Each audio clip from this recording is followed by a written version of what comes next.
Bienvenue! Aujourd'hui, je t'emmène découvrir la tarte aux fraises, un dessert traditionnel qui se transmet depuis longtemps. Installe-toi confortablement, on voyage doucement.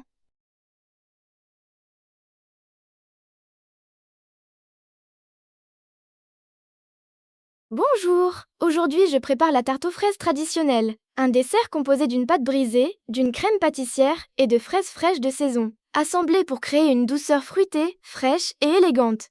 L'authenticité réside dans la simplicité. Une pâte brisée, plus ancienne que la sablée, et une crème parfumée au citron ou à la fleur d'oranger, la vanille étant un luxe exotique rare avant 1850.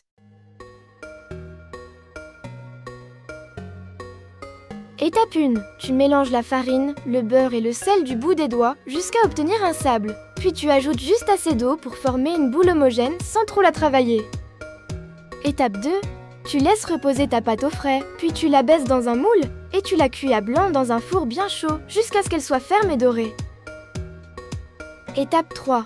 Tu fais chauffer le lait avec les zestes de citron ou l'arôme de fleur d'oranger en veillant à retirer le lait du feu dès les premiers frémissements. Étape 4. Tu fouettes les jaunes d'œufs avec le sucre jusqu'au blanchiment. Tu incorpores la farine de froment, puis tu verses le lait chaud avant de remettre le tout à cuire jusqu'à ce que la crème épaississe par l'action de la farine. Étape 5. Tu verses la crème pâtissière dans un récipient et tu la laisses refroidir totalement à l'air libre pour qu'elle reprenne une consistance bien dense.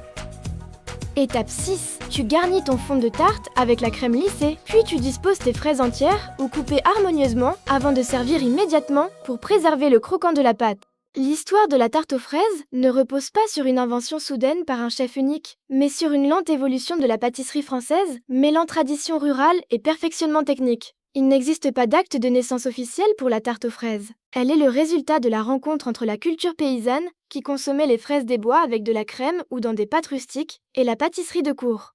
On prépare déjà des tourtes aux fruits, mais la fraise est alors une petite fraise des bois. On la consomme souvent crue, car elle supporte mal les cuissons prolongées des fours de l'époque. François Massialo, dans Le Cuisinier royal et bourgeois, en 1691, décrit des tartes et des crèmes.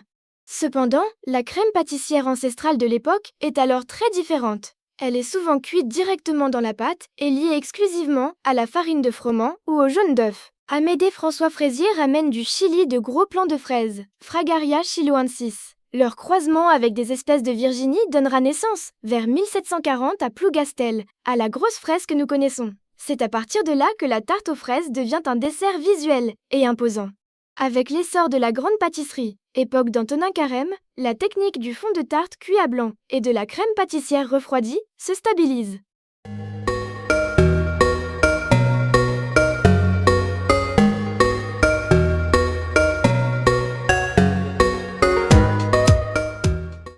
Merci d'avoir partagé ce moment autour de la tarte aux fraises traditionnelle. Prends soin de ce que tu cuisines et de ce que tu transmets.